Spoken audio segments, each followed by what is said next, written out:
니녀는 뭔데 경례 안 하냐? 19살 어린 여성에게 쌍욕을 퍼붓던 꼰대 대령. 잠시 후 그녀가 최연소 3스타 군단장으로 부임하며 그의 군 생활을 끝장내버리는 이야기입니다. 대한민국 육군의 심장부 경기도 이천에 자리 잡은 제7기동군단. 북진 선봉의 상징이자 최강의 화력을 자랑하는 이 강철 부대의 전례 없는 지각 변동이 예고되었다. 군 창설 이래 최초의 여성 군단장, 그것도 이제 갓 35의 나이로 중장 계급장을 단 강하진의 등장은 살아있는 신화 그 자체였다. 그녀의 이름 앞에는 늘 최초와 최연소라는 수식어가 따라붙었다. 육군사관학교를 수석으로 졸업하고 전후방 주요 지휘관과 참모직을 거치며 쌓아 올린 그녀의 경력은 흠잡을 데 없이 완벽했다. 전술 지휘 능력은 이미 전설의 반열에 올랐고 그녀에게는 전쟁의 여신 아레스라는 비공식적인 호출부호까지 붙어 있었다.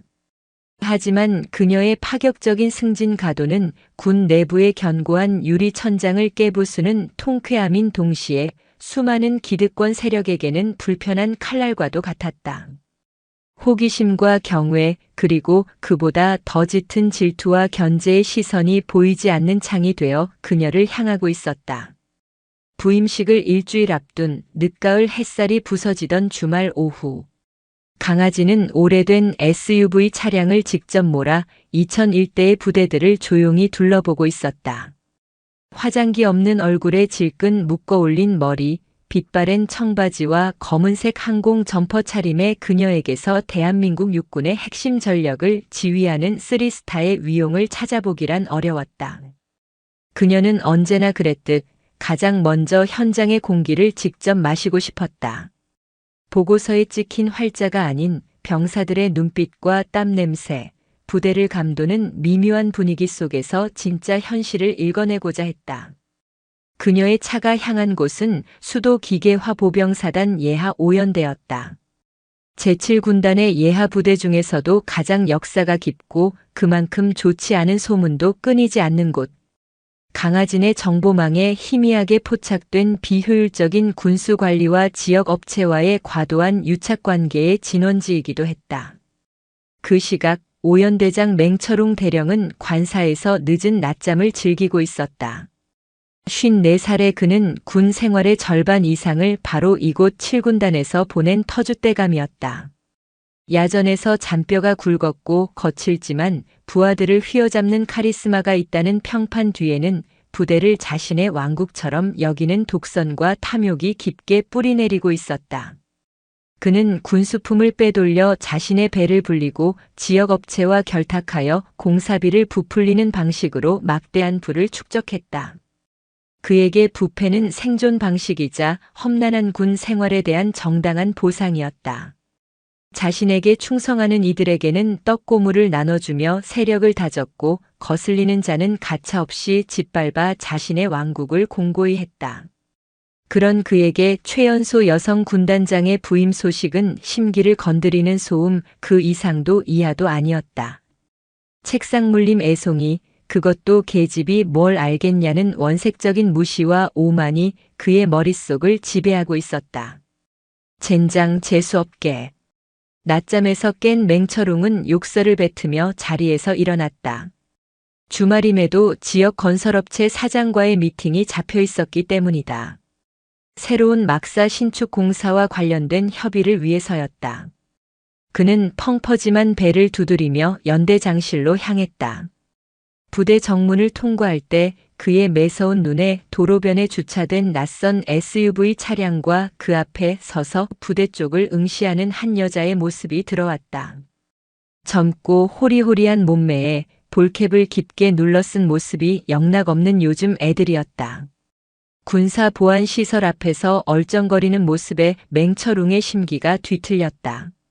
어이, 거기. 맹철웅은 차에서 내리자마자 쩌렁쩌렁한 목소리로 소리쳤다. 그의 고함에 주변을 지나던 병사들의 어깨가 움찔했다. 그는 성큼성큼 강하진에게 다가갔다. 술과 기름진 안주로 상기된 그의 얼굴에는 짜증이 가득했다. 이봐 아가씨, 여기가 무슨 관광지인 줄 알아? 군사시설 앞에서 뭐 하는 짓이야? 당장 안 꺼져. 강아지는 천천히 그를 향해 돌아섰다. 그녀는 눌러쓴 볼캡 아래로 침착한 눈빛을 유지한 채 입을 열었다. 지나가는 길이었습니다.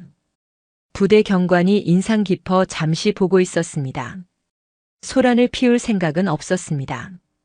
그녀의 목소리는 파동 하나 없이 차분했다. 그 태연함이 맹철웅의 오만함에 기름을 부었다. 그는 자신의 권위가 통하지 않는다는 사실에 모욕감을 느꼈다. 뭐? 지나가? 이 계집애가 지금 누굴 상대로 말대꾸야. 너 같은 년들은 오냐오냐 해주니 세상 무서운 줄을 몰라요. 여기가 어디라고 함부로 눈가를 똑바로 뜨고 쳐다봐. 그의 목소리는 점점 더 거칠어졌고 입에서는 쌍욕이 본물처럼 터져나왔다.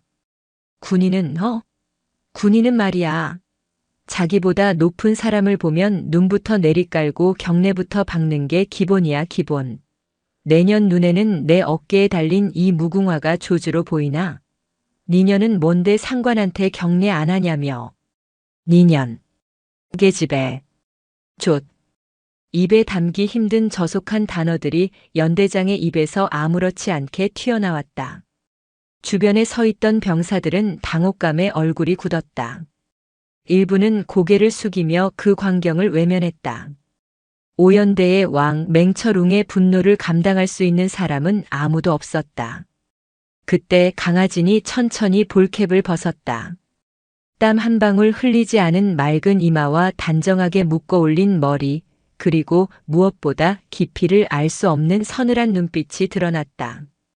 그 눈빛은 분노도 당황도 아닌 마치 희귀한 곤충을 관찰하는 듯한 냉철한 분석의 빛을 띠고 있었다. 맹철웅 대령. 그녀가 처음으로 그의 이름을 불렀다. 맹철웅은 순간 움찔했다. 이 젊은 여자가 자신의 이름과 계급을 어떻게 아는 것인가? 방금 하신 말씀 다시 한번 해보시겠습니까? 제가 대령님의 상관으로서 경례를 하지 않았다는 말씀이십니까? 상관이라는 단어에 힘을 주어 말하는 그녀의 목소리에 맹철웅은 실소를 터뜨렸다. 이 미친년이 끝까지 장난질이네. 그래, 내년 상관이다가 내가. 군복만 안 입었지 이 부대의 왕이야, 왕. 당장 2년 끌어내서 헌병대에 쳐넣어. 맹철웅이 경비 병력을 향해 손짓하는 순간 강하진이 그의 말을 잘랐다. 제 이름은 강하진입니다. 그녀의 목소리는 낮았지만 주변의 모든 소음을 집어삼킬 듯한 무게를 담고 있었다. 다음 주 이곳 제7기동군단 군단장으로 부임하는 육군 중장 강하진입니다. 순간 세상의 모든 소리가 멈췄다. 맹철웅의 뇌는 그 문장을 이해하는 것을 거부했다. 강하진, 최연소, 여성, 3스타, 군단장. 퍼즐 조각처럼 흩어져 있던 단어들이 그의 머릿속에서 하나의 끔찍한 그림으로 완성되는 순간 그의 얼굴에서 핏기가 사라졌다. 방금 자신이 온갖 욕설을 퍼부으며 모욕했던 저 젊은 여인이 앞으로 자신의 군 생활을 소나귀에 쥐고 흔들 군단장이었다. 19년이나 어린 자신의 딸뻘밖에 되지 않는 여자가 그의 눈동자가 지진이라도 난 듯 격렬하게 흔들렸다. 떡 벌어졌던 입은 다칠 줄을 몰랐고 붉게 달아올랐던 얼굴은 백지장처럼 하얗게 변했다. 등줄기에서는 차가운 식은땀이 폭포수처럼 흘러내렸다. 주변 병사들의 경악 어린 시선이 비수처럼 그의 온몸에 박혔다. 평생 쌓아올린 철옹성 같던 그의 자존심이 산산조각 나는 소리가 들리는 듯 했다. 강아지는 경직된 채 서 있는 맹철웅에게 한 걸음 다가섰다. 그녀의 눈에는 경멸이나 조소가 아닌 차가운 분노와 경고의 빛이 서려 있었다. 맹철웅 대령. 오늘 대령이 보여준 그 추악한 모습, 그리고 군인의 명예를 더럽힌 그 저속한 언행, 똑똑히 기억하겠습니다. 그녀의 목소리는 얼음처럼 차가웠다. 부임식 날 연병장에 도열한 당신의 모습을 기대하고 있겠습니다. 그때는 오늘처럼 예를 갖추지 못하는 불상사가 없기를 바랍니다. 그 말을 마친 강아지는 더 이상 그를 쳐다보지도 않고 몸을 돌려 자신의 차에 올랐다. 시동이 걸리고 낡은 SUV는 조용히 맹철웅의 시야에서 사라졌다. 홀로 남은 맹철웅은 한동안 석상처럼 굳어 있었다. 치욕감과 공포가 온몸을 휘감았다. 그는 주먹을 부들부들 떨었다. 감히 어린 계집애가. 그의 열등감은 분노로, 분노는 사리에 가까운 증오로 변해갔다. 이대로 무너질 수는 없었다. 그는 즉시 자신의 관사로 돌아가 떨리는 손으로 전화기를 들었다. 수십 년간 다져온 자신의 인맥과 부패의 네트워크를 총동원해야 했다. 보이지 않는 전쟁은 이렇게 그녀가 부임하기도 전에 그의 치욕과 함께 시작되고 있었다. 일주일 후 제7기동군단 사령부 연병장은 삼엄한 공기 속에서 신임 군단장 취임식을 준비하고 있었다. 가을 하늘은 더없이 높고 푸르렀지만 연병장의 도열한 수천 명의 장병들과 간부들의 얼굴에는 기대와 긴장이 교차했다. 특히 오연대장 맹철웅 대령에게 그날의 하늘은 잿빛으로 보였다. 지난 일주일간 그는 밤잠을 설쳤다. 강하진이라는 이름 석자가 악몽처럼 그를 짓눌렀다. 그는 자신의 모든 인맥을 동원해 그녀의 뒷조사를 했지만 돌아오는 것은 흠잡을 데 없이 완벽한 경력과 강철의 여인이라는 별명뿐이었다. 그날의 치욕적인 만남 이후 그는 극심한 열등감과 위기감에 사로잡혔다. 자신보다 20살 가까이 어린 여자의 지위를 받아야 한다는 사실 자체도 모욕적인데 시작부터 최악의 방식으로 밉보인 것이다. 취임식이 시작되고 의장대의 늠름한 행진에 이어 단상 위로 강하진 중장이 모습을 드러냈다. 빳빳하게 다려진 정복에 빛나는 세 개의 별 흐트러짐 없는 자세와 모든 것을 꿰뚫어 보는 듯한 날카로운 눈빛. 사복 차림일 때와는 비교할 수 없는 압도적인 위압감이 연병장 전체를 휘감았다. 맹철웅은 장성들 맨 뒷줄에 서서 애써 태어난 척 그녀를 바라봤지만 마주친 눈빛에 자신도 모르게 고개를 숙였다. 그녀의 눈은 분명히 그를 향해 기억하고 있다고 말하고 있었다. 나는 오늘 제7기동군단장으로서 막중한 책임감과 함께 이 자리에 섰다. 마이크 앞에 선 강하진의 목소리는 카랑카랑하게 연병장에 울려 퍼졌다. 그녀는 준비된 원고를 옆으로 치우고 도열한 장병들을 직접 바라보며 연설을 시작했다. 우리 제7군단은 적의 심장을 겨누는 가장 날카로운 창이다. 이 창이 강하기 위해서는 녹슬거나 이물질이 끼어서는 안 된다. 나는 군단장으로 재임하는 동안 우리 부대의 전투력을 저해하는 모든 비효율과 부조리를 뿌리 뽑을 것을 약속한다. 실력이 아닌 인맥으로, 헌신이 아닌 아첨으로 자리를 보전하는 시대는 끝났다. 병사 한 명의 땀방울까지 존중받고 모든 군수품이 정직하게 쓰이며 오직 실력과 애국심만이 평가받는 투명하고 강력한 군대를 만들 것이다. 그녀의 말 한마디 한마디는 맹철웅의 심장을 후벼 파는 칼날과도 같았다. 비효율, 부조리, 인맥, 아첨. 모든 단어가 자신을 겨냥하고 있음을 직감했다. 주변의 다른 지휘관들이 힐끔힐끔 자신을 쳐다보는 것 같은 착각에 빠졌다. 그는 이를 악물었다. 어린 년이 감히 나를 가르치려 들어? 그의 열등감은 이제 걷잡을 수 없는 분노로 변질되고 있었다. 취임식이 끝나고 군단장실에 입성한 강아지는 단 1분의 시간도 허비하지 않았다. 그녀는 자신의 복심이자 육사 시절부터 함께한 최고의 정보 분석가 오율무 소령을 호출했다. 오 소령은 날카로운 눈매와 컴퓨터처럼 정확한 두뇌를 가진 인물로 강하진이 가장 신뢰하는 참모였다. 오 소령, 바로 시작하지. 오연대 관련 자료 전부 가져와. 이미 준비해뒀습니다, 군단장님. 오율무 소령이 내민 태블릿 화면에는 오연대의 지난 3년간의 모든 보급, 유류, 공사 관련 데이터가 정리되어 있었다. 강아지는 무서운 속도로 자료를 훑어내려갔다. 그녀의 손가락이 한 지점에서 멈췄다. 작년에 완공된 오연대 3대대 신축 막사공사. 총 예산이 70억. 그런데 자재 명세서가 이상해. 최고급 방염 자재를 썼다고 되어 있는데 책정된 단가는 비급 자재 수준이다. 차액이 최소 10억 이상이야. 이 돈 어디로 갔을까? 추적해본 결과 시공사는 대호건설이라는 곳입니다. 대표는 최만식, 맹철웅 대령의 고향 후배이자 사실상 그의 자금줄 역할을 하는 인물입니다. 역시 빙산의 일각이겠지. 강하진의 입가에 냉소가 어렸다. 오늘부로 군단 감찰실 직속 특별감사팀을 구성한다. 팀장은 오소령이 맡도록. 목표는 오연대다.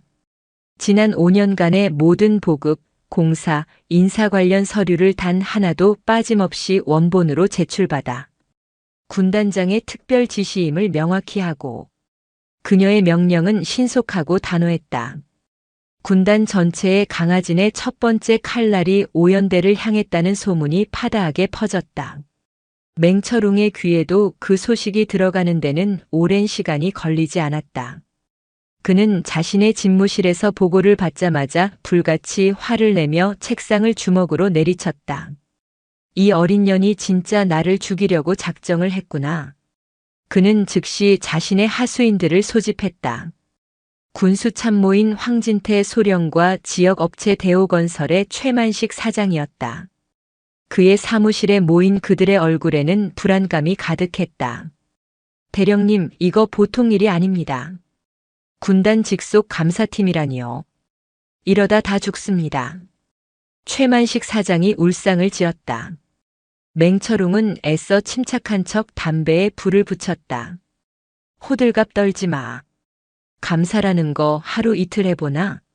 어차피 놈들도 서류만 볼 뿐이야. 황소령, 관련 서류들 전부 정리해. 문제될 만한 것들은 아예 누락시키거나 서버 오류라고 보고하고. 최 사장은 입 다물고 잠수 타고 있어. 내가 윗선에 손을 써서 막아볼 테니. 그날부터 오연대에서는 조직적인 증거 인멸과 감사 방해 공작이 시작되었다. 핵심적인 공사 계약서는 관리 부실로 분실 처리되었고 군수품 입출고 기록이 저장된 컴퓨터는 원인 불명의 바이러스로 포맷되었다. 감사를 진행하려던 오율무 소령의 팀은 교묘한 비협조와 시간 끌기에 부딪혀 한 발짝도 나아가지 못했다. 오율무 소령은 강하진에게 이 상황을 보고했다. 군단장님 예상했던 대로입니다. 맹철웅이 거대한 거미줄을 쳐놓고 저항하고 있습니다. 이대로는 실체를 파악하기 어렵습니다. 강아지는 창밖 멀리 보이는 오연대 주둔지를 바라보며 생각에 잠겼다. 그녀의 눈빛은 더욱 차갑게 빛났다. 거미가 거미줄을 믿고 있다면 그 거미줄을 통째로 찢어버리면 돼. 그녀는 수화기를 들었다. 그녀가 전화를 건 곳은 군단 감찰실이 아니었다. 대한민국 육군본부, 그녀의 육사 시절 은사이자 현재 감찰실장으로 있는 이강혁 장군에게였다. 장군님, 저 강하진입니다. 제 부대에 기생하는 독버섯을 도려내기 위해 장군님의 메스가 필요하게 됐습니다. 강하진은 정면 대결이 아닌 적의 허를 찌르는 우회 공격을 선택했다. 군단 내부의 힘으로 안 된다면 더 높은 곳의 힘을 빌려서라도 맹철웅의 부패 왕국을 뿌리째 뒤흔들 생각이었다. 며칠 뒤 육군본부 감찰실 소속의 베테랑 수사관으로 구성된 특별합동조사단이 헬기를 타고 7군단에 도착했다. 그들의 등장은 맹철웅의 예상을 완전히 벗어난 것이었다. 그의 저항은 이제부터 진짜 폭풍을 마주하게 될 터였다. 육군본부에서 파견된 특별합동조사단. 그들의 등장은 제7군단 전체를 얼어붙게 만들었다. 군단장의 요청 형식을 빌렸지만 그들의 지휘 계통은 철저히 육군참모총장에게 직보되는 독립적인 조직이었다. 맹철웅이 자랑하던 군단 내 인맥은 이제 아무런 방패가 되어주지 못했다. 조사단은 도착하자마자 오연대 본부의 모든 출입을 통제하고 군수참모실과 행정처를 급습하여 모든 서류와 컴퓨터 하드디스크를 압수했다. 맹철웅이 미처 숨기거나 파기하지 못한 자료들이 속수무책으로 조사단의 손에 넘어갔다. 이게 다 무슨 짓이야? 맹철웅은 조사단장인 한철규 중령의 앞을 막아서며 고함을 질렀다. 여기는 내 부대야. 군단장에게 재가도 없이 멋대로 부대를 뒤집어 놓는 건 명백한 월권행위라고. 한철규 중령은 눈 하나 깜짝하지 않고 차가운 목소리로 대답했다. 맹철웅 대령. 우리는 육군 참모총장님의 직속 명령에 따라 움직이고 있어. 방해 행위는 군 형법에 따라 엄중히 처벌될 수 있다는 사실을 명심하시오. 그의 손에는 총장 직인이 찍힌 압수수색 영장이 들려 있었다. 맹철웅은 치욕감에 얼굴이 벌개졌지만 더 이상 아무 말도 할 수 없었다. 자신의 왕국이 외부의 침략자들에게 유린당하는 것을 무력하게 지켜볼 수밖에 없었다. 강하진 군단장은 자신의 집무실에서 이 모든 상황을 보고받고 있었다. 그녀는 조사단의 활동을 전적으로 지원하면서도 한편으로는 다른 움직임을 준비하고 있었다. 서류상의 증거만으로는 맹철웅이라는 거대한 뿌리를 완전히 뽑아낼 수 없다는 것을 알고 있었기 때문이다. 그의 범죄를 입증할 살아있는 증거, 즉 내부 고발자가 필요했다. 오소령, 오연대 보급 정비중대 행정보급관. 강철훈 원사에 대해 다시 보고해봐. 오율무 소령이 즉시 자료를 화면에 띄웠다. 강철훈 원사. 오연대에서만 15년을 복무한 베테랑 부사관입니다. 과거 맹철웅 대령이 연대 주임원사로 있던 시절 유류 횡령 의혹을 제기했다가 오히려 무고죄로 징계를 받을 뻔한 전적이 있습니다. 그 이후로 주요 보직에서 밀려나 조용히 지내고 있지만 부사관들 사이에서는 강직한 성품으로 신망이 높습니다. 그거군. 맹수에게 물렸던 상처가 있는 사람은 그 맹수의 약점을 가장 잘 알기 마련이지. 강하진의 눈이 빛났다. 하지만 섣불리 접근해선 안 돼. 이미 한 번 배신당한 경험이 있는 사람은 경계심이 강하다. 우리가 그에게 썩은 동아줄이 아닌 강철 와이어라는 확신을 줘야 해. 그녀는 오율무 소령에게 은밀한 임무를 하달했다. 며칠 뒤 오율무 소령은 사복 차림으로 이천 시내의 한 허름한 국밥집에서 퇴근한 강철훈 원사와 마주 앉았다. 어색한 침묵 속에서 소주잔이 몇 순배 돌았다. 원사님 힘드셨다는 이야기 들었습니다.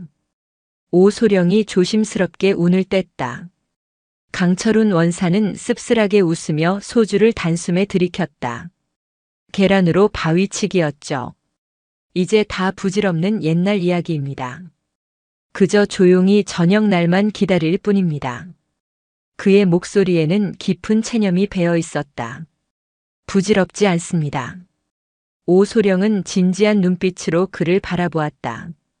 원사님께서 그때 뿌리셨던 씨앗이 이제 새로운 군단장님과 함께 거대한 나무로 자라날 기회를 얻었습니다.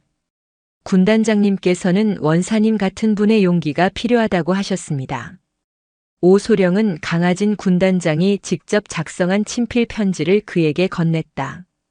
편지에는 거창한 약속 대신 잘못된 것을 바로잡고자 하는 당신의 군인 정신을 존중하며 그 용기를 끝까지 지켜주겠다는 짧지만 진심 어린 다짐이 담겨 있었다. 강철훈 원사는 떨리는 손으로 편지를 몇 번이고 읽어내렸다. 수년간 묵묵히 삭혀왔던 울분과 정의감이 그의 가슴속에서 다시 들끓기 시작했다. 제가 뭘 하면 되겠습니까? 마침내 그가 결심한 듯 입을 열었다. 그날 밤 강철훈 원사는 조사단의 익명의 제보 형식으로 결정적인 정보를 제공했다.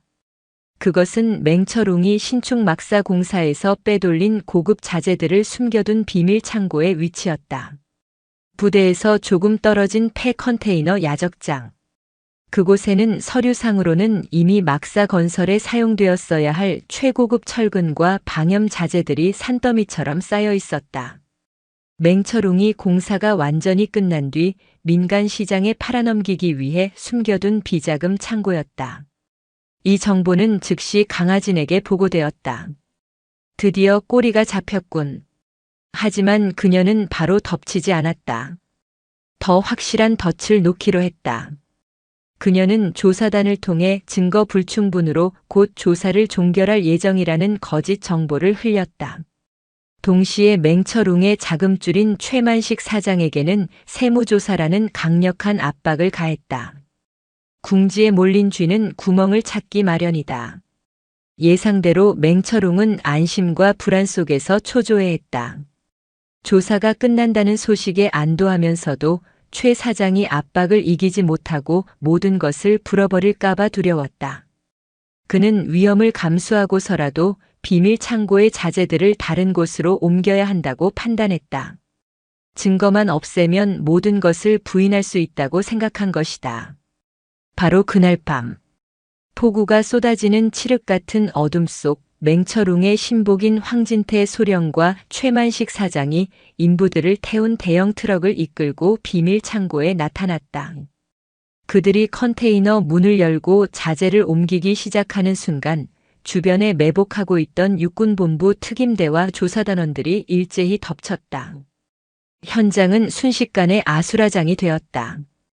도주하려던 황 소령과 최 사장은 그 자리에서 현행범으로 체포되었다.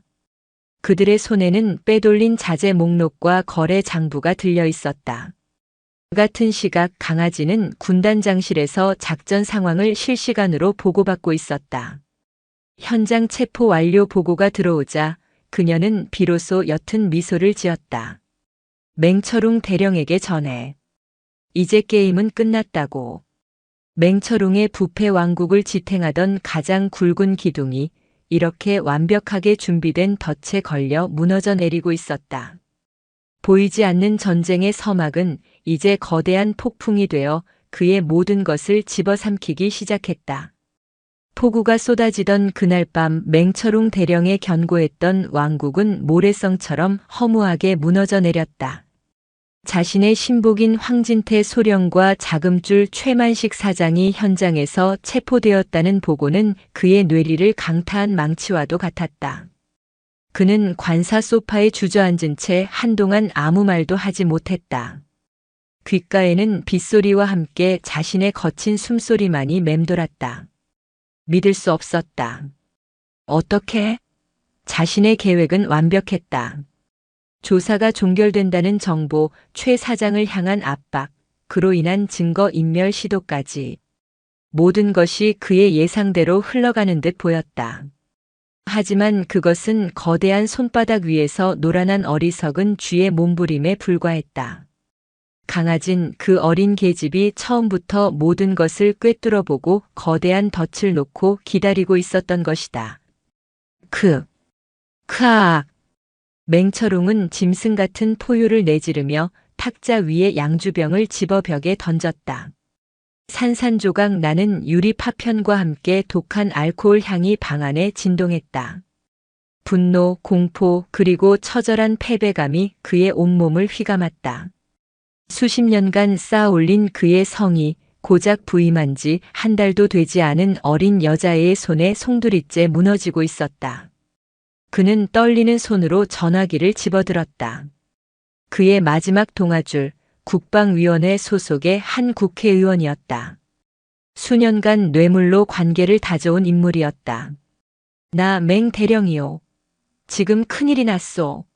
육본 놈들이 날 죽이려고. 그의 다급한 목소리를 가로막고 수화기 너머에서 차가운 목소리가 흘러나왔다. 맹대령 미안하지만 당분간은 연락하지 않는 게 좋겠소. 나도 내 몸은 챙겨야지. 이번 일은 참모총장 직속 라인이라 나도 어쩔 수가 없어. 이만 끊읍시다. 뚜뚜뚜 무심한 신호음은 그에게 내려진 사형 선고나 다름없었다. 버려진 것이다. 철저하게. 같은 시각 7군단 사령부의 임시조사실. 차가운 공기가 흐르는 그곳에서는 황진태 소령과 최만식 사장에 대한 밤샘 조사가 이루어지고 있었다. 민간인인 최만식은 얼마 버티지 못했다.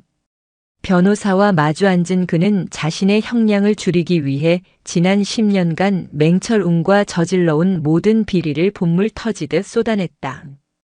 군납 단가 조작, 유령 직원 월급 횡령, 빼돌린 군수품 내역과 거래 장부까지. 그의 진술은 맹철웅의 왕국이 얼마나 추악한 토대 위에 세워졌는지를 적나라하게 보여주었다. 반면 황진태 소령은 굳게 입을 다물고 있었다. 그는 맹철웅이 발탁한 직속 부하였고 그의 밑에서 온갖 특혜를 누리며 성장했다. 배신은 곧 자신의 군 생활의 끝을 의미했다. 하지만 조사단장 한철규 중령이 그의 앞에 산더미 같은 증거들을 내려놓았을 때 그의 저항은 서서히 금이 가기 시작했다. 최만식의 자필 진술서, 강철훈 원사가 넘긴 비밀 장부, 그리고 현장 체포 당시 그의 손에 들려있던 거래 명세서까지. 황소령. 한중령이 나지막이 입을 열었다.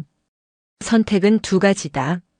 주범 맹철웅의 공범으로 군복을 벗고 남은 인생을 감옥에서 보내든가 아니면 수사에 적극 협조하고 군인으로서 마지막 명예를 지킬 기회를 얻든가.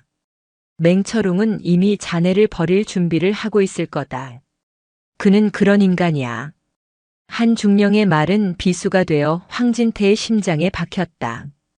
그는 지난 세월 맹철웅이 자신에게 방해가 되는 이들을 얼마나 냉혹하게 내쳤는지 똑똑히 봐왔다.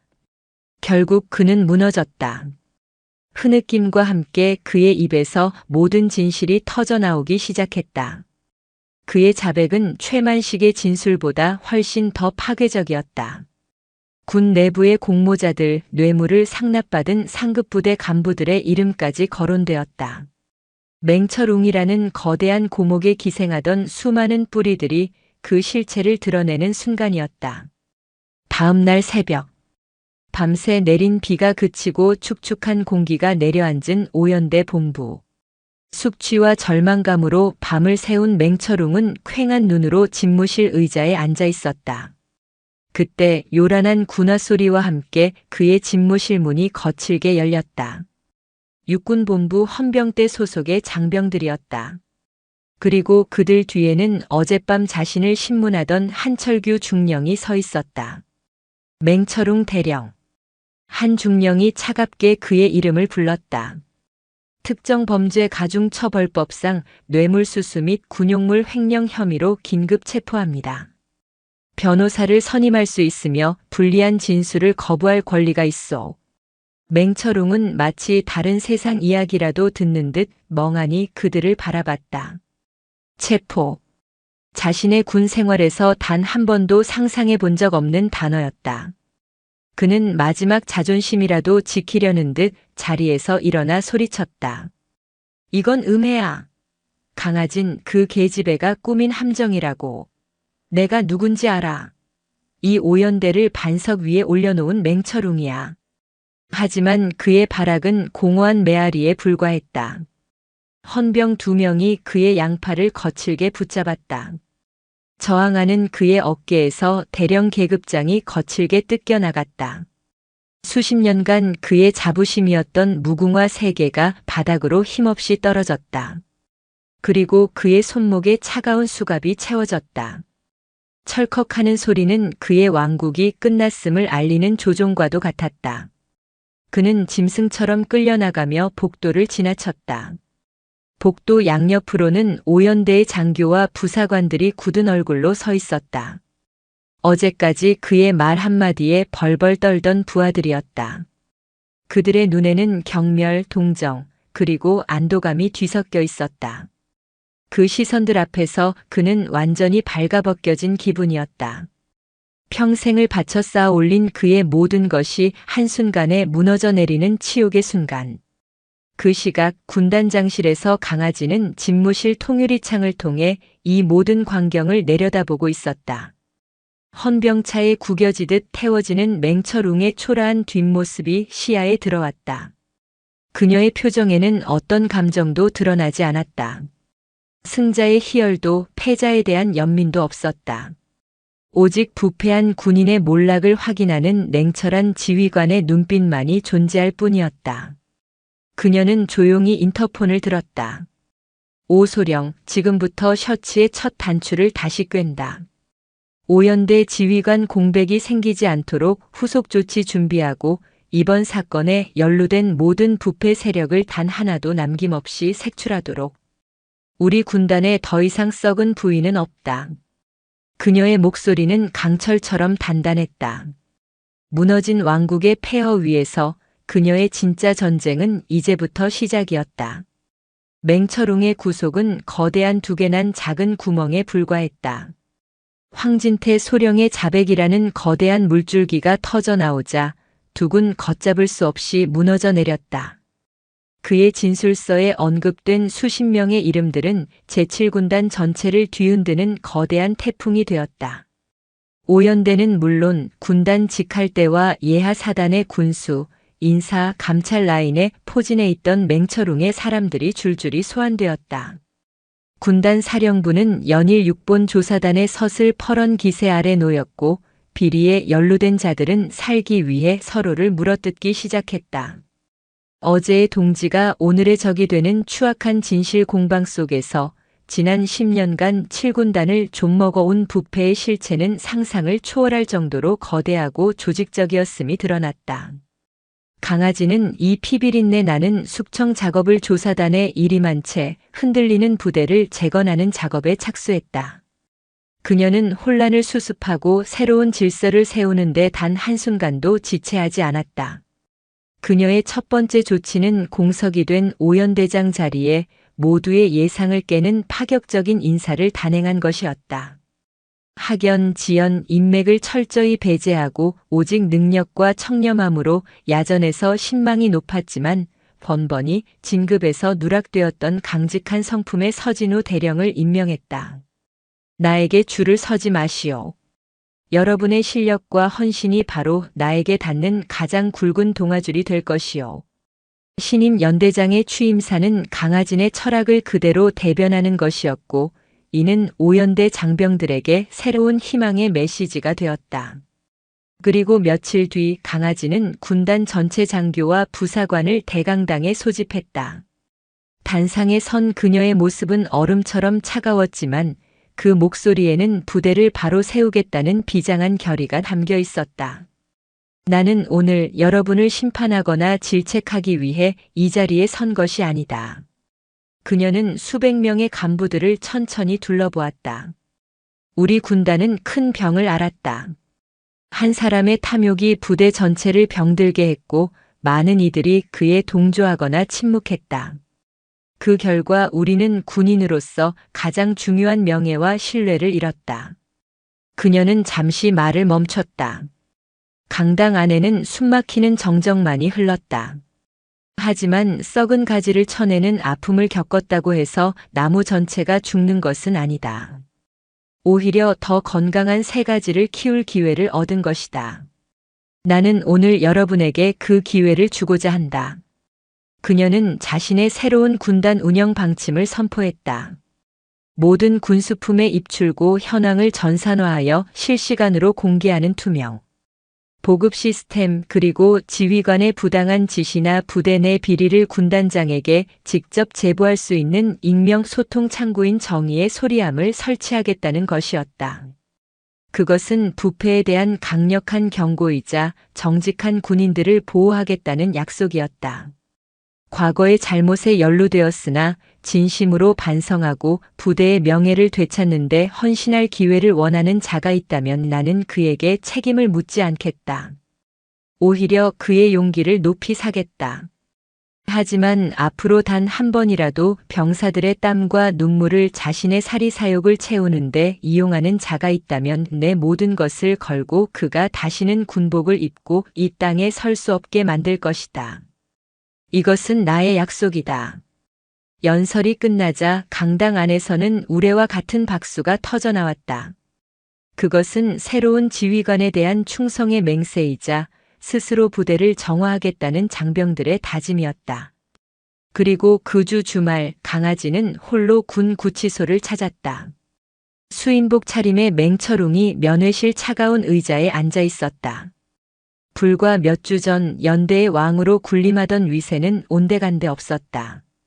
급격히 늙어버린 얼굴, 초점을 잃은 눈동자, 모든 것을 체념한 듯한 초라한 한 명의 죄수만이 앉아있을 뿐이었다. 할 말 있나? 강하진이 먼저 입을 열었다. 맹철웅은 천천히 고개를 들었다. 그의 눈에는 증오와 원망, 그리고 희미한 애원이 뒤섞여 있었다. 왜 나였소? 나 말고도 썩은 놈들은 많았는데 왜 하필 나를 이렇게까지? 당신이 내 눈에 처음 보였으니까. 강하진의 대답은 칼날처럼 단호했다. 그리고 당신은 썩은 것이 아니라 부대 전체를 썩게 만드는 독의 근원이었다. 내가 뭘 그렇게 잘못했단 말이오. 맹철웅의 목소리가 높아졌다. 그래, 나 좀 챙겼소. 험한 군 생활 수십 년 했는데 그 정도 보상은 받아야 하는 것 아니오? 그리고 나 혼자 잘 먹고 잘 살았나? 내 새끼들, 내 부하들 다 챙겨가면서 했어. 그게 바로 야전의 생리고 부대를 이끄는 방식이란 말이오. 그의 구차한 변명에 강아지는 희미한 냉소를 지었다. 그녀는 자리에서 일어나 차가운 유리벽 가까이 다가섰다. 보상? 당신이 말하는 보상은 병사들에게 돌아가야 할 방탄복과 전투화, 겨울 야전 상의를 빼돌려 채운 당신의 배돼지 기름이었지. 당신이 챙겼다는 부하들은 당신의 범죄에 가담시켜 함께 구렁텅이로 끌고 들어간 공범자들이었고, 당신이 말하는 야전의 생리라는 건 결국 당신의 탐욕을 정당화하기 위한 비겁한 자기합리화에 불과해. 그녀의 목소리는 조용했지만 그 어떤 고함보다 날카롭게 그의 폐부를 찔렀다.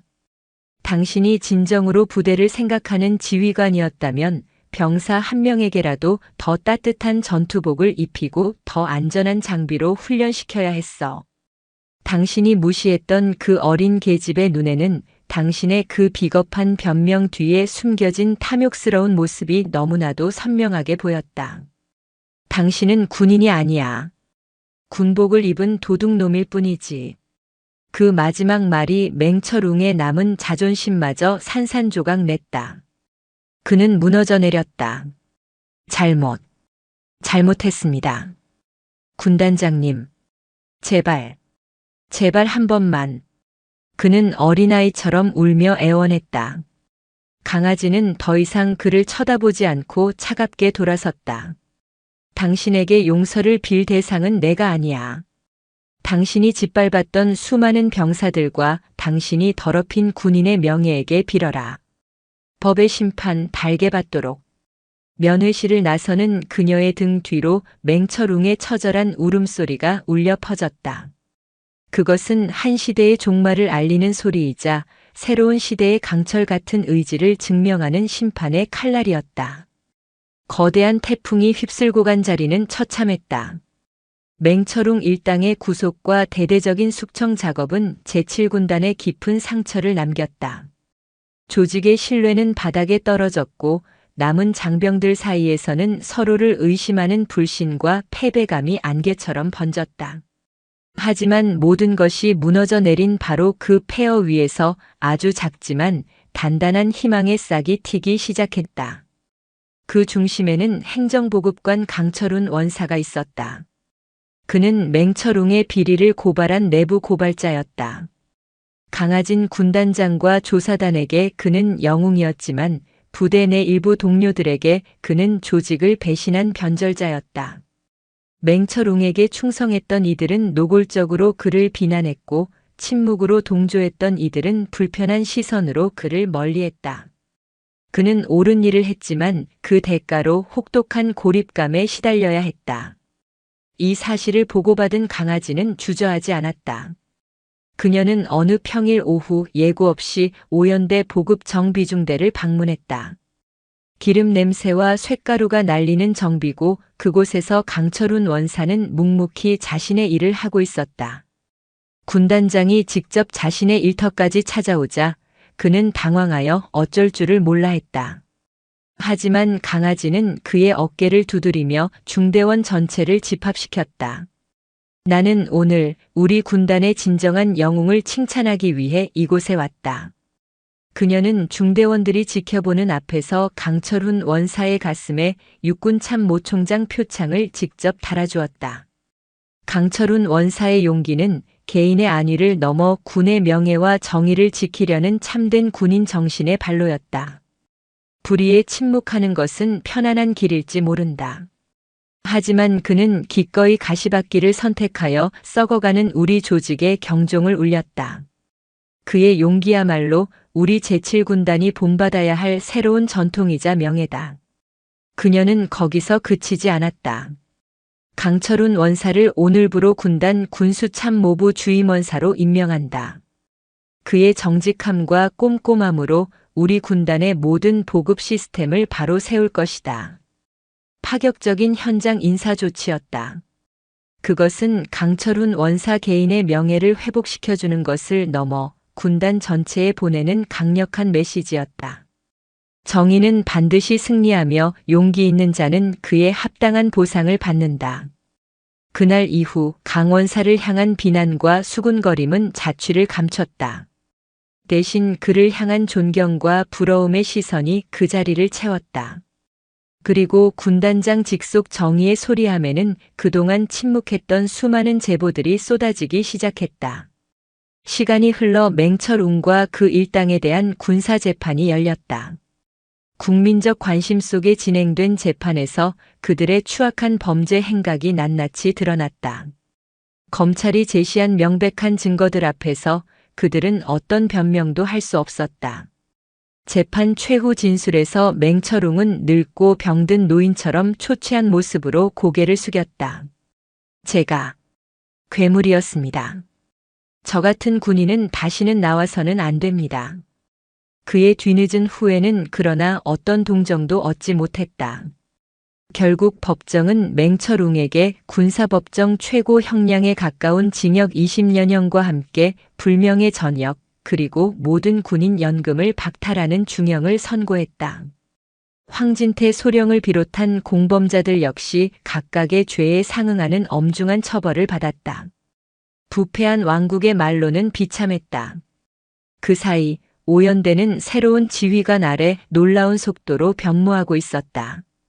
가장 큰 변화는 병사들의 얼굴에서 나타났다. 더 이상 지휘관의 눈치를 보거나 부조리에 고통받지 않았다. 맹철웅 시절에는 서류상으로만 존재했던 최신형 방탄 헬멧과 조준경이 모든 병사에게 지급되었고 낡고 해진 전투복은 모두 신형으로 교체되었다. 형식적이고 보여주기식이었던 훈련은 실전적인 전투 훈련으로 바뀌었다. 한때 맹철웅의 눈밖에 나 좌절했던 젊고 유능한 장교들이 주요 보직에 중용되면서 부대 전체에 건강한 활기가 넘쳤다.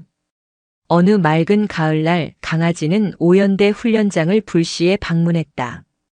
흙먼지를 뒤집어 쓴 채 각계 전투 훈련에 매진하는 병사들의 눈빛은 살아있었다. 그들의 함성에는 자신감이 넘쳤다. 그 모습을 지켜보는 신임 연대장 서진우 대령의 얼굴에는 뿌듯함이 가득했다. 군단장님, 이제야 부대가 제 모습을 찾아가는 것 같습니다. 모두 군단장님 덕분입니다. 강아지는 고개를 저었다. 아니다, 서대령. 내가 한 것은 썩은 땅을 갈아엎은 것뿐이다. 그 폐허 위에서 희망의 씨앗을 틔우고 꽃을 피운 것은 바로 당신과 우리 장병들이다. 그녀의 시선은 훈련에 열중하는 한 젊은 병사에게 머물렀다. 앳된 얼굴이었지만 그의 눈에는 조국을 지키는 군인으로서의 긍지와 자부심이 가득했다. 바로 저 눈빛, 저것이야말로 그녀가 지키고 싶었던 군의 진짜 모습이었다. 군 구치소의 좁은 독방. 맹철웅은 창밖을 통해 들어오는 한 줌의 햇빛을 멍하니 바라보고 있었다. 얼마 전 그의 아들이 면회를 왔었다. 아버지를 세상에서 가장 존경한다던 아들은 차가운 유리병 너머에서 끝내 아무 말도 하지 않고 눈물만 흘리다 돌아갔다. 그날 이후 그는 모든 것을 포기했다. 자신은 아들의 영웅이 아니라 평생의 짐이자 수치가 되었다는 사실을 깨달았기 때문이다. 강아지는 군단장실 창가에 서서 노을 지는 연병장을 바라보았다. 거대한 폭풍은 지나갔다. 하지만 진정한 싸움은 이제부터 시작이었다. 이 폐허 위에 다시는 부패의 잡초가 자라지 못하도록 단단하고 정의로운 성을 쌓아 올려야 했다. 그 길은 아마도 지금까지의 싸움보다 더 길고 험난할 터였다. 하지만 그녀는 두렵지 않았다. 그녀의 등 뒤에는 이제 그녀를 믿고 따르는 수많은 건강한 눈빛들이 함께하고 있었기 때문이다. 폐허 위에 핀 희망은 그 어떤 폭풍에도 꺾이지 않을 강철 같은 군대를 약속하고 있었다. 맹철웅이라는 거대한 태풍이 지나간 지 반년. 제7기동군단은 상처를 딛고 놀라운 속도로 제 모습을 찾아가고 있었다. 강하진 군단장의 리더십 아래 부대는 과거의 부패와 무기력을 씻어내고 강철 같은 규율과 건강한 활력으로 다시 태어나고 있었다. 그녀가 약속했던 투명 보급 시스템은 완벽하게 정착되어 단 한 자루의 소총, 단 한 발의 총알까지 그 흐름을 추적할 수 있게 되었다. 병사들의 식단은 눈에 띄게 개선되었고 낡고 해진 보급품들은 모두 신형으로 교체되었다. 무엇보다 가장 큰 변화는 정의의 소리함이 가져왔다. 처음에는 반신반의하던 장병들은 자신들의 제보가 익명으로 철저히 보호되며 군단장의 직접적인 조치로 이어진다는 사실을 확인하자 침묵을 깨기 시작했다. 사소한 부조리부터 간부들의 월권 행위까지. 정의의 소리함은 부대 내에 남은 작은 종양들까지 찾아내 도려내는 날카로운 메스가 되었다. 부대는 아래에서부터 맑아지고 있었다. 이러한 변화는 전투력 향상이라는 가시적인 성과로 나타났다. 특히 맹철웅의 오욕으로 얼룩졌던 오연대는 신임 연대장 서진우 대령의 지휘 아래 완전히 다른 부대로 변모했다. 최근 실시된 군단 자체 기동 훈련에서 오연대는 가상의 적군을 상대로 압도적인 전과를 올리며 최우수 부대로 선정되었다. 과거 상부의 지시 없이는 한 발짝도 움직이지 못했던 수동적인 조직은 온데간데 없었다. 현장 지휘관의 자율적인 판단과 병사들의 능동적인 움직임이 유기적으로 결합된 살아있는 전투 조직으로 거듭난 것이다. 훈련을 참관한 강아지는 흙먼지를 뒤집어 쓴 채 환호하는 오연대 장병들을 보며 비로소 옅은 미소를 지었다. 폐허 위에 심은 나무가 드디어 열매를 맺기 시작한 것이다. 하지만 평화는 길지 않았다. 잔잔한 수면 아래 더 깊고 어두운 곳에서 그녀를 향한 거대한 그림자가 움직이기 시작했다. 변화는 아주 사소한 곳에서부터 감지되었다. 군단 현대화 계획의 일환으로 그녀가 야심차게 추진하던 차세대 지휘통제 시스템 도입 예산이 합동참모본부 심의 과정에서 절반으로 삭감되었다. 이유는 타 부대와의 형평성 고려라는 납득하기 어려운 것이었다. 최전방 부대에 우선적으로 보급되기로 약속되었던 신형 K2C1 소총의 도입은 생산 차질이라는 석연치 않은 이유로 무기한 연기되었다. 강하진의 모든 혁신적인 시도들이 보이지 않는 벽에 부딪혀 사사건건 발목을 잡히기 시작했다. 그녀의 복심, 오율무 소령이 심각한 얼굴로 보고했다. 군단장님, 단순한 행정착오가 아닙니다. 합참과 육본 내 특정 라인에서 의도적으로 우리 군단의 발을 묶으려는 움직임이 포착되고 있습니다. 마치 거대한 조직이 움직이는 것처럼 모든 방해가 너무나도 교묘하고 체계적입니다. 강아지는 직감했다. 이것은 맹철웅 개인의 복수나 그 잔당들의 저항과는 차원이 다른 문제였다. 맹철웅은 빙산의 일각이었을 뿐 그의 뒤에는 더 거대하고 견고한 기득권 세력이 존재하고 있었던 것이다. 그날 밤 그녀에게 발신자 표시 제안으로 한 통의 전화가 걸려왔다. 그녀의 육사 시절 은사이자 육군본부 감찰실장인 이강혁 장군이었다. 그의 목소리는 평소보다 훨씬 낮고 무거웠다. 강 중장, 내 말 잘 듣게. 이건 공식적인 통화가 아닐세. 자네 북두해라고 들어본 적 있나? 북두해 말씀이십니까? 강하진의 미간이 좁혀졌다. 군 내부의 극비 정보 라인을 통해서만 희미하게 그 이름이 거론되던 비밀 조직, 육사 특정 기술을 중심으로 결성되어 군의 주요 요직을 독점하고 자신들의 이익을 위해서라면 어떤 불법적인 일도 서슴지 않는다는 소문만 무성한 군내 사조직이었다. 맹철웅이 바로 그 북두회의 일원이었네. 정확히는 그들의 자금줄 역할을 하던 하수인이지. 자네가 그의 왕국을 무너뜨린 것은 그들의 돈줄 하나를 끊어버린 것과 같아. 그들은 지금 자네를 자신들의 존립을 위협하는 가장 위험한 바이러스로 여기고 있네. 이강혁 장군의 설명은 충격적이었다. 맹철웅의 부패는 개인의 일탈이 아닌 거대한 조직의 비호 아래 이루어진 것이었다. 그들의 수장이 누굽니까? 자네도 아는 인물이야. 현재 한미연합사 부사령관인 조만규 대장. 그는 북두회의 절대적인 수장으로 군림하며 군 전체를 자신의 손아귀에 넣으려 하고 있네. 강 중장, 자네는 지금 말벌집을 건드린 게 아니야. 대한민국 육군이라는 거대한 산 전체를 적으로 돌린 것일지도 몰라. 부디 몸조심하게. 전화를 끄는 강하진의 얼굴은 차갑게 굳어 있었다. 조만규 대장. 군내에서 살아있는 권력으로 불리는 인물. 온화한 미소와 인자한 성품으로 존경받는 덕장의 이미지 뒤에 그런 추악한 괴물의 얼굴을 숨기고 있었던 것이다. 그는 이제 강하진의 개혁을 자신에 대한 정면 도전으로 받아들였을 터였다. 예상대로 적의 공격은 훨씬 더 노골적이고 치명적인 방식으로 다가왔다. 며칠 뒤 연례적으로 실시되는 한미연합훈련 계획이 하달되었다. 자유의 방패라는 이름의 이번 훈련에서 제7기동군단은 유례없이 막중한 임무를 부여받았다. 바로 훈련의 주 공격 군대항군 역할을 맡아 세계 최강이라 불리는 미 2사단 스트라이커 여단을 상대로 공세적인 작전을 펼쳐야 하는 것이었다. 훈련 계획을 검토하던 오율무 소령의 얼굴이 하얗게 질렸다. 군단장님, 이건 훈련이 아니라 함정입니다. 우리 군단은 방어에 유리한 지형을 모두 미군에게 내주고 전력상으로도 3대1의 절대적인 열세 속에서 공격을 감행해야 합니다. 작전 시나리오 자체가 우리 군단의 패배를 전제로 깔고 설계되었습니다. 모든 것이 명확해졌다. 북두회는 더 이상 그녀를 행정적으로 방해하는 소극적인 방식을 버렸다. 그들은 강하진을 군사적으로 공개적으로 망신시켜 그녀의 리더십과 능력을 뿌리째 흔들어 놓을 계획이었다.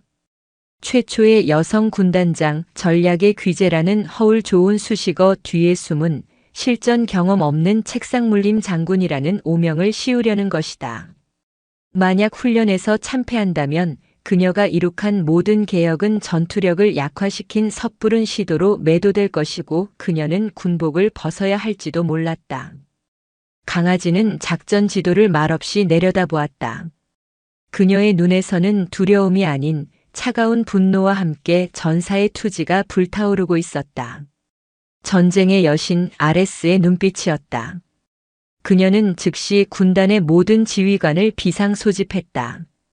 이번 훈련은 우리 군단의 명운이 걸린 싸움이다. 회의실에 모인 지휘관들 앞에서 그녀가 입을 열었다.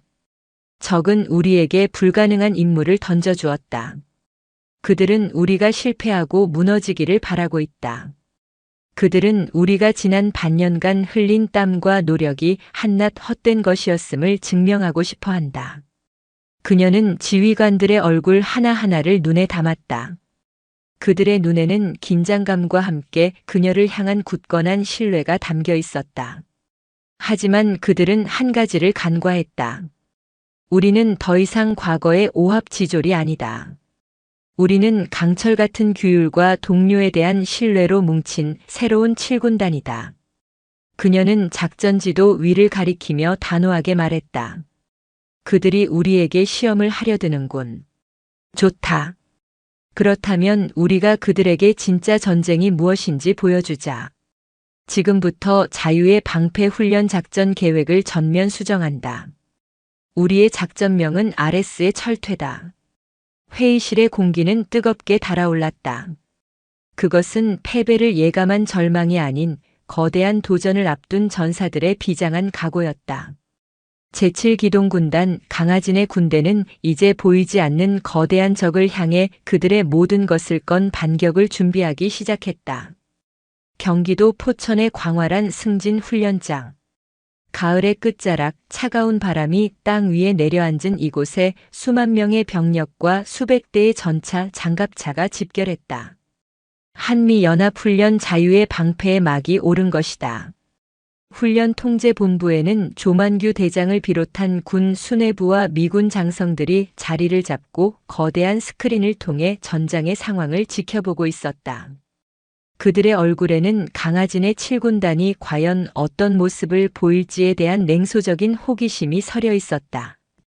특히 조만규 대장은 이미 7군단의 참패를 기정사실화하고 그녀를 어떻게 몰아붙일지에 대한 시나리오까지 그리고 있는 듯했다. 훈련이 시작되자 예상대로 전황은 7군단에게 절대적으로 불리하게 돌아갔다. 미 2사단 스트라이커 여단은 막강한 화력과 첨단 정보 자산을 바탕으로 주요 고지와 길목을 선점하고 철통 같은 방어선을 구축했다. 전공법으로는 절대 뚫을 수 없는 강철의 벽이었다. 7군단의 초기 기동은 미군의 정찰 자산에 족족 탐지되었고 포병 화력에 의해 번번이 저지당했다. 통제본부에서는 역시 무리한 작전이었어. 여성 지휘관의 한계가 드러나는군 하는 수군거림이 흘러나왔다. 하지만 그것은 모두 강하진이 계획한 거대한 기만극의 일부였다. 그녀는 처음부터 정면 대결을 할 생각이 없었다. 그녀의 진짜 칼날은 모두가 예상치 못한 곳에 숨겨져 있었다. 지금부터 RS의 철퇴 2단계를 개시한다. 훈련 시작 12시간이 지난 깊은 밤 강하진의 명령이 비밀 통신망을 통해 각 부대에 하달되었다. 그 순간 7군단은 완전히 다른 군대로 변모했다. 첫 번째 움직임은 특전 여단이었다. 칠흑 같은 어둠을 뚫고 적진 깊숙이 침투한 그들은 미군의 후방통신 중계소와 레이더 기지를 동시다발적으로 타격했다. 미군 지휘부의 눈과 귀가 순식간에 마비되었다.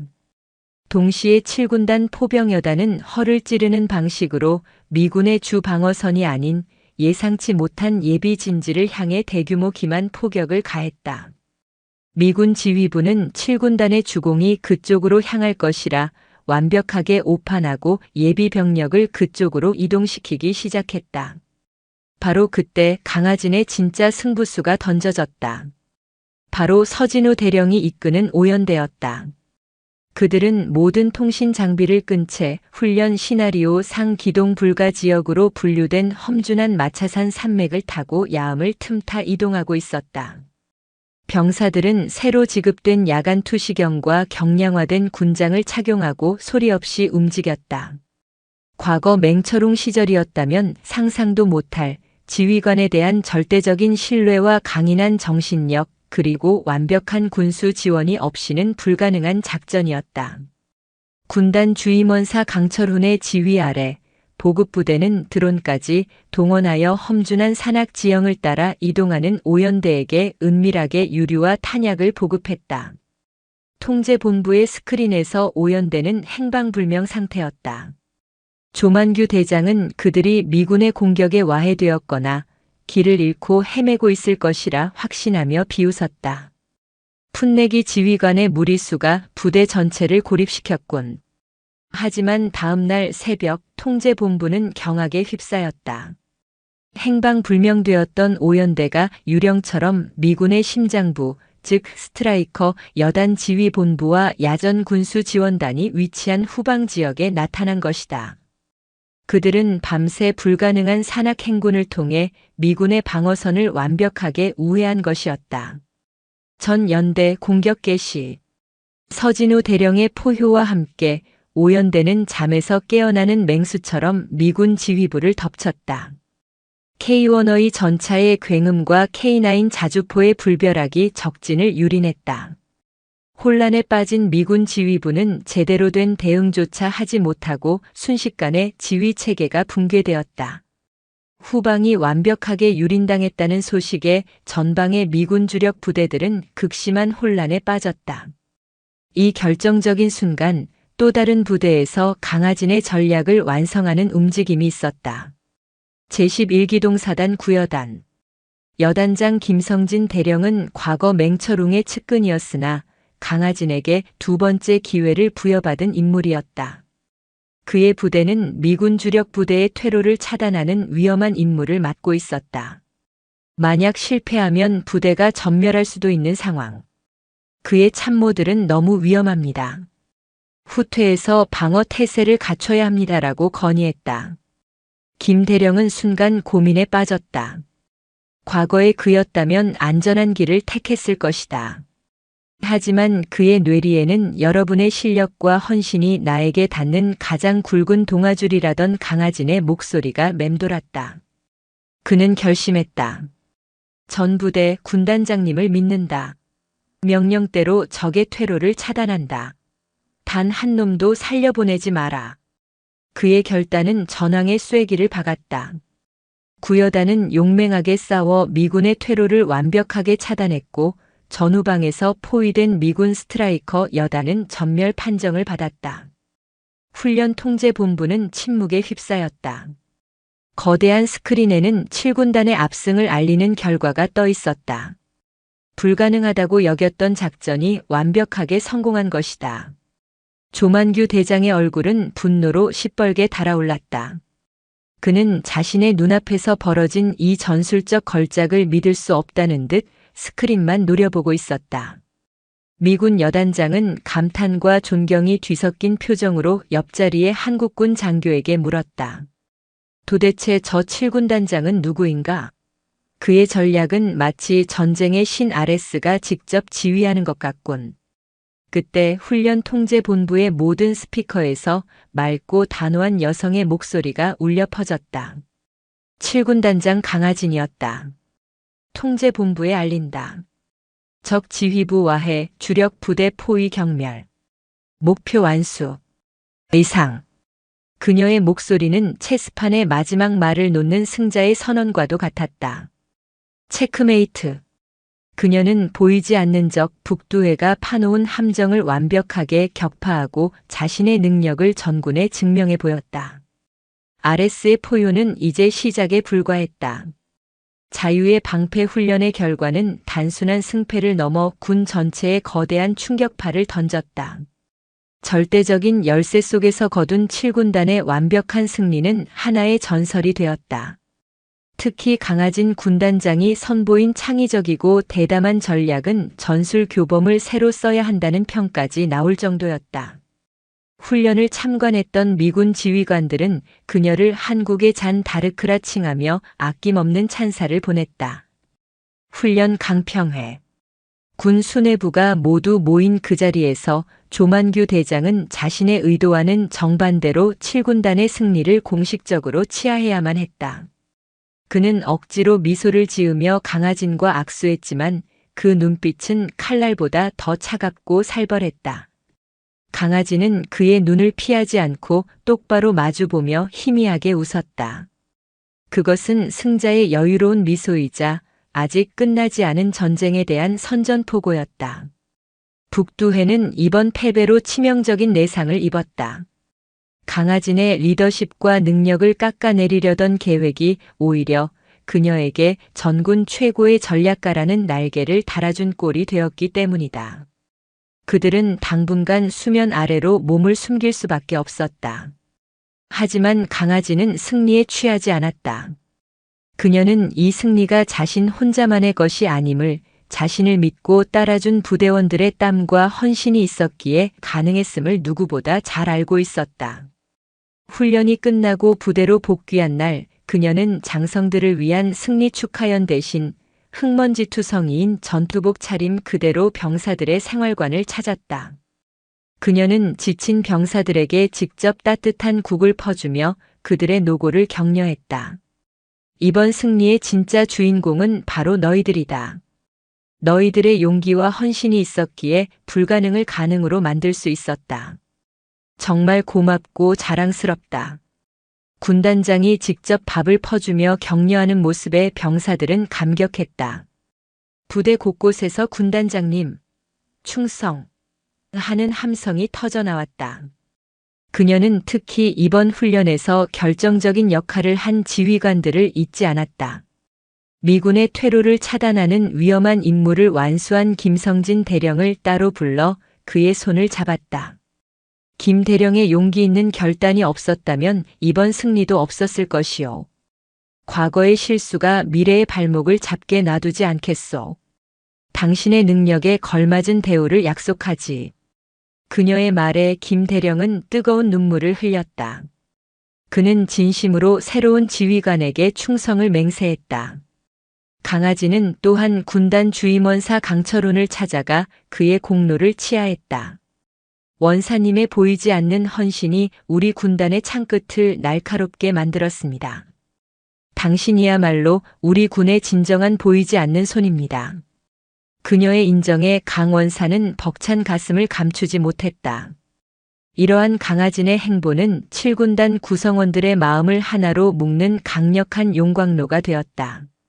지휘관과 병사, 장교와 부사관 사이에 존재했던 보이지 않는 벽이 허물어지고 서로에 대한 굳건한 신뢰와 존중이 자리 잡았다. 그들은 더 이상 단순한 상하 관계가 아닌 생사를 함께하는 전우이자 하나의 운명 공동체 강철의 연대로 다시 태어난 것이다. 그러던 어느 날 그녀의 집무실로 한 통의 편지가 배달되었다. 발신지는 국군 교도소. 편지를 보낸 사람은 다름 아닌 맹철웅이었다.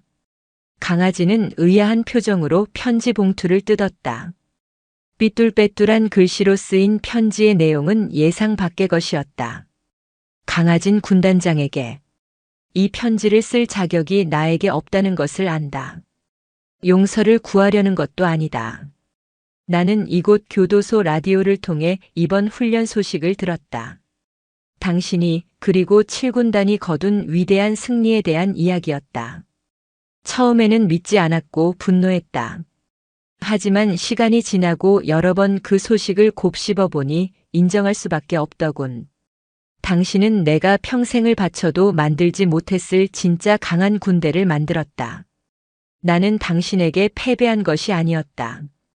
시대의 흐름에 그리고 내가 그토록 경멸했던 정의라는 것에 패배한 것이지. 어리석게도 나는 그 사실을 모든 것을 잃고 나서야 깨달았다. 이 편지를 쓰는 이유는 따로 있다. 당신을 무너뜨리려 했던 북두해라는 조직. 그들은 결코 포기하지 않을 것이다. 그들은 나를 쓰고 버린 것처럼 당신을 제거하기 위해 더 교활하고 악랄한 방법을 사용할 것이다. 조만규 대장뿐만이 아니다. 군수사령부의 박 장군, 인사사령부의 최 장군 그들은 군의 혈관 곳곳에 퍼져 있는 암적인 존재들이다. 그들은 군을 지키는 것이 아니라 자신들의 철밥통을 지키기 위해 군복을 입고 있을 뿐이다. 이것은 나의 참회가 아니다. 나를 쓰고 버린 그들에게 보내는 나의 마지막 복수다. 부디 나처럼 어리석게 당하지 마시오. 당신 같은 진짜 군인이 그 괴물들을 모두 이겨주길 바랄 뿐이다.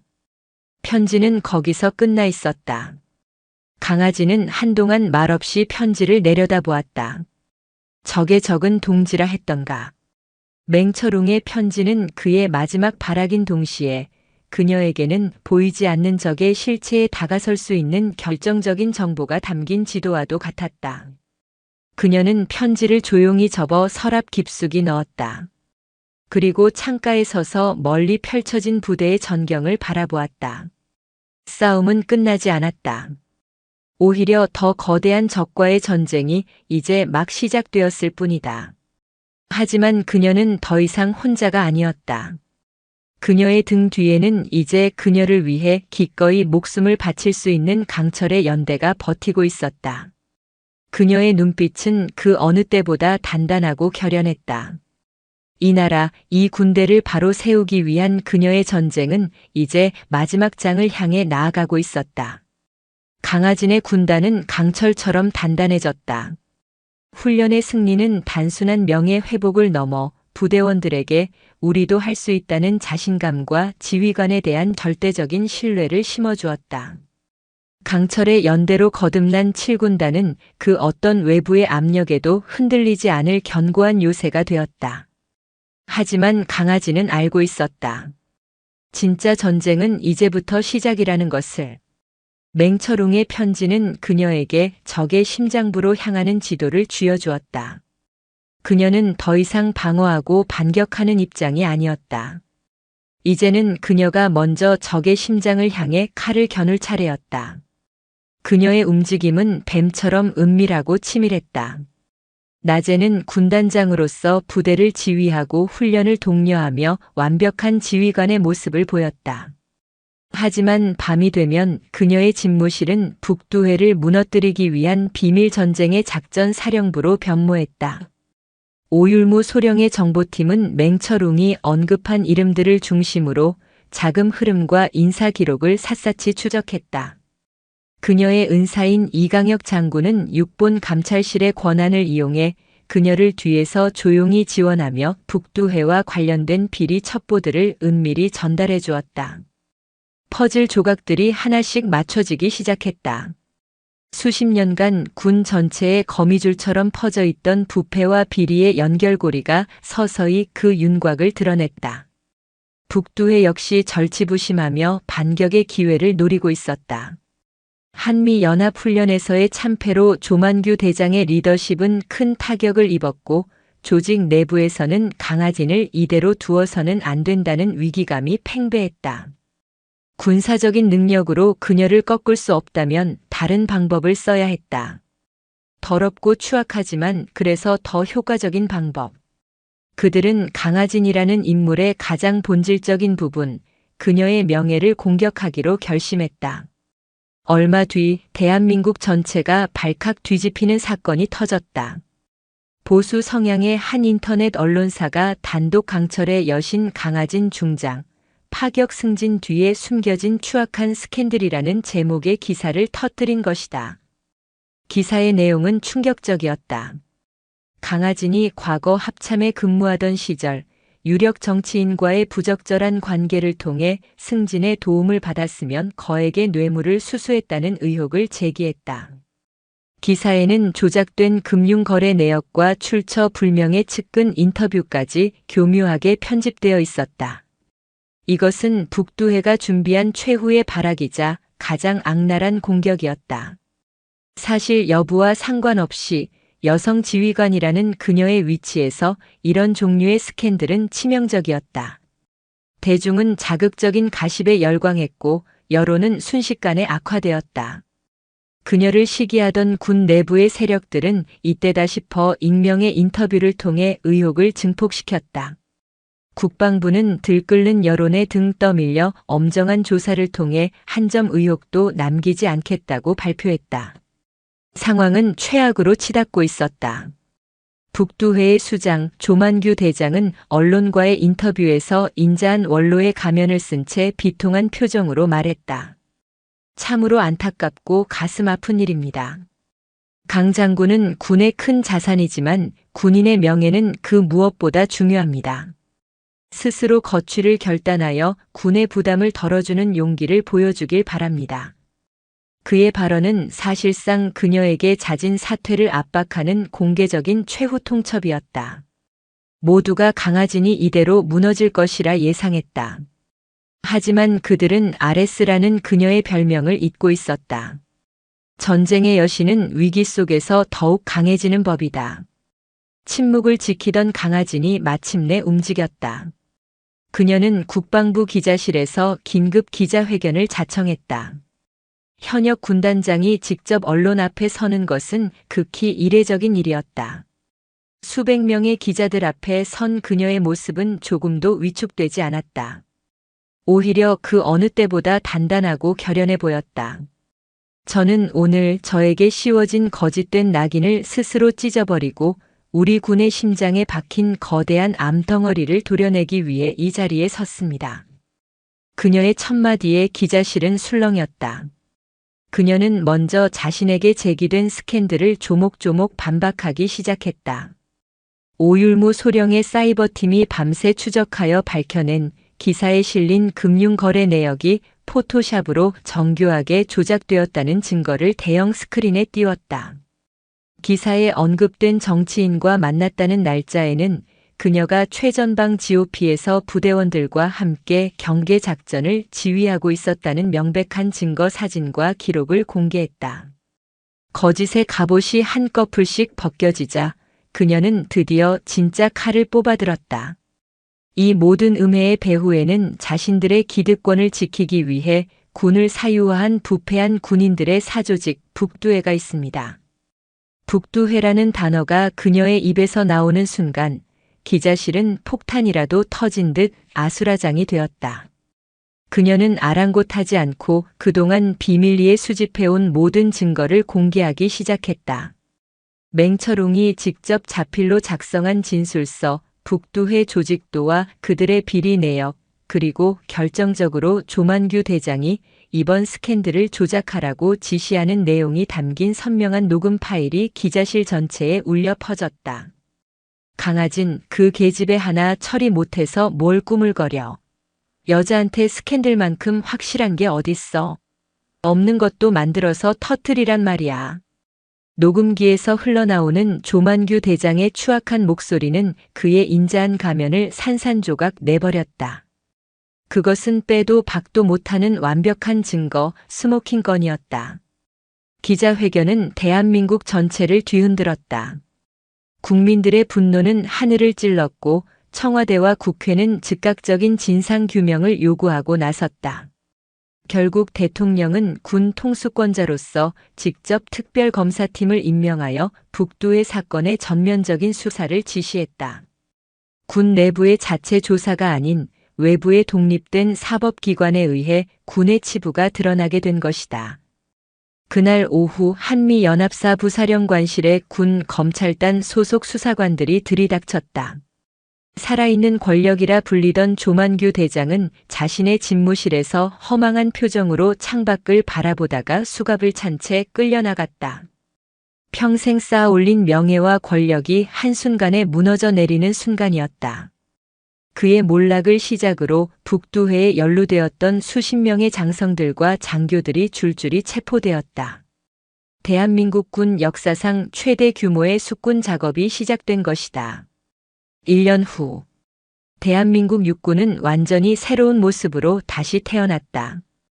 북두회라는 거대한 암덩어리를 도려낸 자리에 강아진이 뿌린 개혁의 씨앗이 싹을 틔워 건강한 나무로 자라나고 있었다.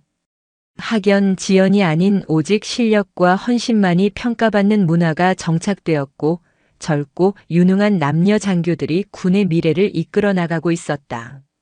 강아지는 여전히 제7기동군단 군단장이었다. 합참과 육본에서 더 높은 자리로 영전하라는 제안이 빗발쳤지만 그녀는 모두 고사했다. 자신의 자리는 서류 더미 위가 아닌 흙먼지 날리는 훈련장의 병사들 곁이라고 믿었기 때문이다. 그녀의 7군단은 이제 전군의 롤모델이자 살아있는 전설이 되었다. 맑게 갠 가을날 그녀는 홀로 국립서울 현충원을 찾았다. 강직한 군인이었지만 군 내부의 부조리 속에서 늘 고독했던 아버지의 묘비 앞에 섰다. 그녀는 묘비에 묻은 먼지를 손으로 닦아내며 나지막이 속삭였다. 아버지, 보고 계십니까? 아버지가 그토록 바라시던 명예롭고 정의로운 군대를 제가 지켜냈습니다. 이제는 편히 쉬십시오. 그녀는 조용히 거수 경례를 올렸다. 그녀의 어깨에 달린 3개의 별은 그 어느 때보다 밝게 빛나고 있었다. 북두 칠성은 졌지만 그녀로 인해 대한민국 하늘에는 수많은 새로운 별들이 떠오르고 있었다. 그녀의 전쟁은 끝났다. 그리고 그녀가 연 새로운 시대는 이제 막 시작되고 있었다.